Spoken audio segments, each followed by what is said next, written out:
The debate में आपका स्वागत है। आज हम मेरठ के ब्लू ड्रम मर्डर केस से जुड़े एक ऐसे सवाल पर बात करेंगे जो कानून और इंसानियत के बीच की एक महीन रेखा पर खड़ा है। मामला सौरभ राजपूत की क्रूर हत्या का है, जिसमें उनकी पत्नी मुस्कान रस्तोगी और उसका प्रेमी साहिल शुक्ला वो मुख्य आरोपी हैं। लेकिन इस कहानी ने एक ऐसा मोड़ लिया है जिसकी सच कहूं तो किसी को उम्मीद नहीं थी। मुस्कान ने जेल में एक बच्ची को जन्म दिया है और इस जन्म ने एक नए और बेहद जटिल विवाद को जन्म दे दिया है। और यही हमारी आज की चर्चा का केंद्र है। सवाल सीधा है, क्या मृतक के परिवार की मांग पर न्याय के हित में उस नवजात बच्ची का डीएनए टेस्ट करवाना कानूनी और नैतिक रूप से सही है? मेरा मानना है कि सच्चाई और न्याय के लिए ये टेस्ट जरूरी है। और मैं इस नजरिए को चुनौती दूंगी। मेरा तर्क ये है कि न्याय की इस दौड़ में हम एक मासूम बच्चे के अधिकारों और उसके भविष्य को दांव पर नहीं लगा सकते। यह मामला जितना कानूनी है उससे कहीं ज्यादा मानवीय है। मेरा पक्ष बहुत स्पष्ट है। देखिए, सौरभ राजपूत के परिवार ने अपना बेटा खोया है और उन्हें इस सच को जानने का पूरा अधिकार है कि यह बच्ची उनके वंश का हिस्सा है या नहीं। ये सिर्फ एक भावनात्मक जरूरत नहीं है, मतलब ये पहचान और विरासत का सवाल है। दूसरी बात, यह टेस्ट इस मामले की जांच में एक अहम कड़ी साबित हो सकता है। पितृत्व का सवाल इस अपराध के पीछे के इरादों, किरदारों के बीच के रिश्तों और उनकी मानसिकता पर काफी रोशनी डाल सकता है। इसे नजरअंदाज करना जांच को अधूरा छोड़ने जैसा होगा। और आखिर में जब परिवार कानूनी तौर पर इसकी मांग कर रहा है और पुलिस भी कह रही है कि अदालत के आदेश पर यह संभव है, तो प्रक्रिया का सम्मान होना चाहिए। यह सच्चाई तक पहुंचने का एक वैज्ञानिक और स्थापित तरीका है। मैं इस मामले को एक अलग चश्मे से देखती हूँ। मेरे लिए इस कहानी का केंद्र वो नवजात बच्ची है जो इस दुनिया में बिना किसी दोष के आई है। मेरा सबसे बड़ा तर्क, बल्कि पहला और सबसे महत्वपूर्ण तर्क, बच्चे के कल्याण से जुड़ा है। कानून की पहली जिम्मेदारी उस बच्ची की रक्षा करना है, न कि उसे अपनी मां के कथित अपराध में एक सबूत के तौर पर इस्तेमाल करना। वो एक विवाद की वस्तु नहीं है, वो एक जीती जागती इंसान है, एक भारतीय नागरिक है जिसके अपने अधिकार हैं। दूसरी बात, हमें यह नहीं भूलना चाहिए कि मुस्कान अभी सिर्फ एक आरोपी है, मुजरिम नहीं। जब तक जुल्म साबित नहीं हो जाता, तब तक उसके बच्चे को इस कानूनी खींचतान में घसीटना उसके भविष्य के साथ फ्रैंकली खिलवाड़ है। और सबसे अहम बात, यह निजता और पहचान के गहरे नैतिक सवाल खड़े करता है। क्या हम जन्म के साथ ही एक बच्चे की पहचान को एक सार्वजनिक मुकदमे और मीडिया ट्रायल का हिस्सा बना देंगे? इस टेस्ट का नतीजा चाहे जो भी हो, ये दाग शायद उस बच्ची के साथ हमेशा के लिए जुड़ जाएगा। आप बच्ची के अधिकारों की बात कर रही हैं, जो बिल्कुल जायज है। लेकिन क्या सौरभ के परिवार के अधिकारों का कोई वजूद नहीं है? उन्होंने साफ कहा है कि वो डीएनए टेस्ट से पुष्टि होने के बाद ही बच्ची को अपनाएंगे। तो ये टेस्ट तो उस बच्ची को एक परिवार दे सकता है, उसका भविष्य सुरक्षित कर सकता है। क्या ये उसके हित में नहीं है कि उसे एक परिवार मिले, दादा दादी का प्यार मिले? आप जिसे हित कह रहे हैं वो असल में एक शर्त पर आधारित स्वीकृति है। हम एक बच्चे के भविष्य को एक जैविक टेस्ट के नतीजे पर कैसे छोड़ सकते हैं? जरा सोचिए, अगर टेस्ट ये साबित कर देता है कि सौरभ पिता नहीं है, तो क्या होगा? क्या वो परिवार उस बच्ची को सार्वजनिक रूप से त्याग देगा? ये तो उस बच्ची के लिए और भी ज्यादा विनाशकारी होगा। पहले मां पर हत्या का आरोप और फिर दादा दादी द्वारा अस्वीकार किए जाने का सार्वजनिक कलंक। बच्चे का कल्याण वो बिना शर्त होना चाहिए।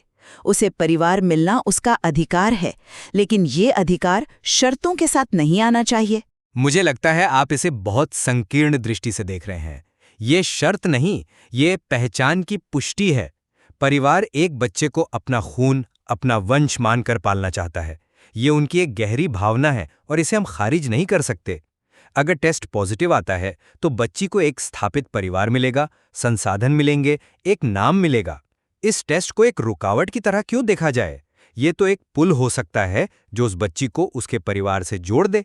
अनिश्चितता में जीने से तो बेहतर है कि एक स्पष्टता हो।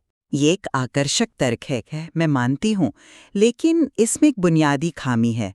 देखिए, मनोविज्ञान हमें बताता है कि एक बच्चे का शुरुआती लगाव, उसका जो इनिशियल बॉन्डिंग होता है, वो उसके पूरे जीवन को आकार देता है। अगर उस लगाव की पहली शर्त ही एक वैज्ञानिक परीक्षण हो, तो हम उस रिश्ते की नींव में ही शक का बीज बो रहे हैं। वो बच्ची जब बड़ी होगी और उसे पता चलेगा कि उसे अपनाने से पहले उसकी पहचान को इस तरह परखा गया था, तो उसके मन पर क्या असर होगा? क्या वो कभी पूरी तरह से महसूस कर पाएगी कि उसे बिना शर्त प्यार किया जाता है? हम एक पुल बनाने की बात कर रहे हैं, लेकिन क्या ये पुल एक कमजोर नींव पर नहीं बन रहा? आप मनोवैज्ञानिक प्रभाव की बात कर रही हैं, लेकिन कानूनी प्रक्रिया भावनाओं से नहीं तथ्यों से चलती है।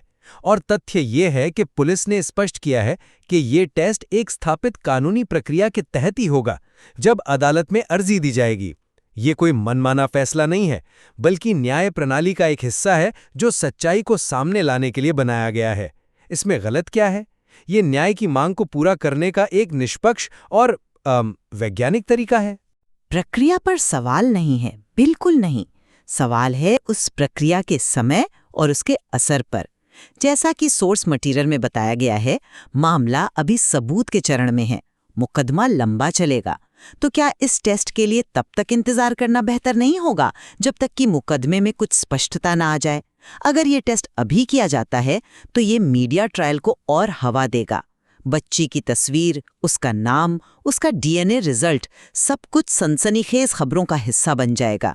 ये उसकी पहचान को हमेशा के लिए इस केस से जोड़ देगा, भले ही उसकी मां बाद में निर्दोष साबित हो जाए। न्याय की प्रक्रिया में धैर्य भी एक अहम हिस्सा है, खासकर तब जब एक बच्चे का भविष्य दांव पर हो। मैं इस बात से सहमत नहीं हूं कि इसे टाला जाना चाहिए। सच्चाई का कोई सही या गलत समय नहीं होता। पितृत्व का सवाल इस केस के किरदारों की मानसिकता, उनके रिश्तों की जटिलता और अपराध के मकसद को समझने के लिए हो सकता है कि बेहद जरूरी हो सकता है ये जांच को एक नई दिशा दे दे। इसे टालने का मतलब है एक महत्वपूर्ण तथ्य को नजरअंदाज करना। और जहां तक मीडिया ट्रायल की बात है, वो तो वैसे भी चल रहा है। सच्चाई सामने आने से मुझे लगता है अटकलों पर विराम लगेगा, न कि उन्हें हवा मिलेगी। एक स्पष्ट जवाब अफवाहों से हमेशा बेहतर होता है। आप कह रहे हैं कि सच्चाई जरूरी है, लेकिन हमें यह भी पूछना होगा कि किस कीमत पर? इस मामले में कीमत एक बच्चे का भविष्य है। क्या एक तथ्य को उजागर करने के लिए हम एक इंसान की पूरी जिंदगी को दांव पर लगा सकते हैं?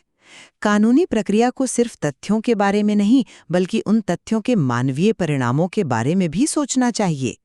अगर हम अभी ये टेस्ट करते हैं, तो हम उस बच्ची को जन्म से ही एक कानूनी लड़ाई के केंद्र में धकेल रहे हैं। ये उसके अधिकारों का सीधा सीधा उल्लंघन है।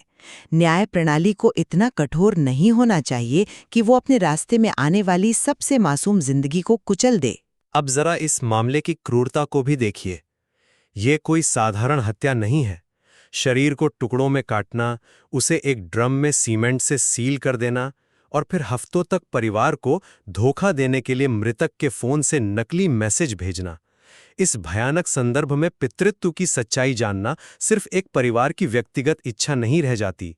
ये न्याय की व्यापक भावना को दर्शाता है। यह समाज को एक संदेश देता है कि सच्चाई छिपाई नहीं जा सकती, चाहे अपराध कितना भी जघन्य क्यों ना हो।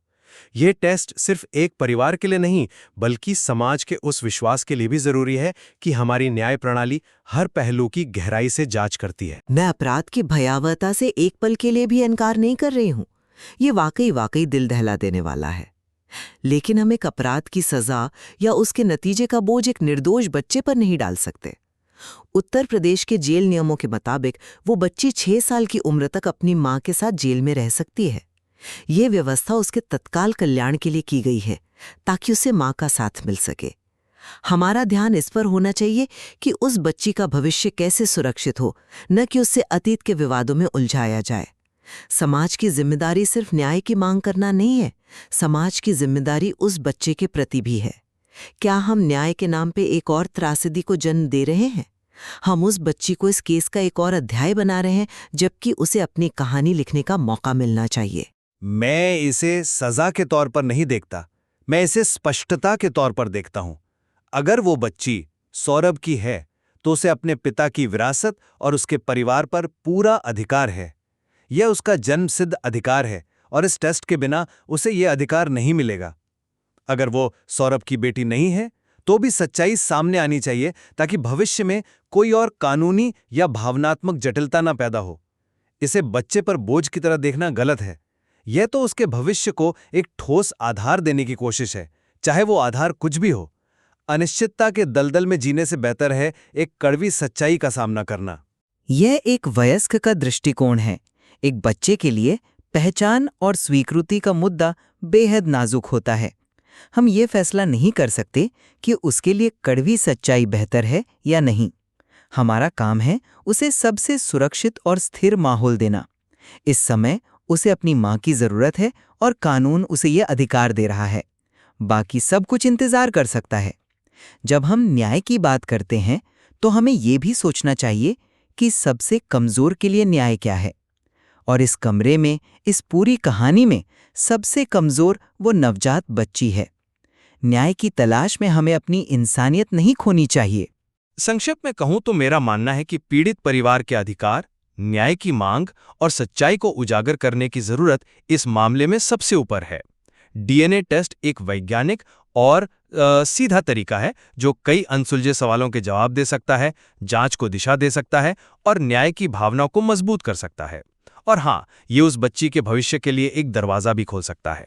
और मेरा नजरिया ये है कि हमें इस जटिल स्थिति में सबसे पहले उस निर्दोष बच्चे के बारे में सोचना चाहिए जिसकी कोई आवाज नहीं है। कानूनी प्रक्रिया को संवेदनशील होना चाहिए और एक नवजात शिशु के जीवन पर पड़ने वाले दीर्घकालिक मनोवैज्ञानिक और सामाजिक प्रभावों पर गहराई से विचार करना चाहिए। न्याय की तलाश में बच्चे के कल्याण और उसकी गरिमा का बलिदान नहीं किया जा सकता। ये स्पष्ट है कि ये मामला कानूनी दांवपेच से कहीं ज्यादा गहरा है। ये नैतिकता, परिवार के अधिकारों और एक निर्दोष जीवन के भविष्य से जुड़े ऐसे सवाल उठाता है जिनका कोई आसान जवाब नहीं है। बिल्कुल। इस चर्चा से ये साफ है कि इस मुद्दे के कई पहलू हैं और दोनों ही पक्षों के तर्क अपनी अपनी जगह वजन रखते हैं। स्रोत सामग्री में और भी बहुत कुछ है जिस पर सोचा और विचार किया जा सकता है।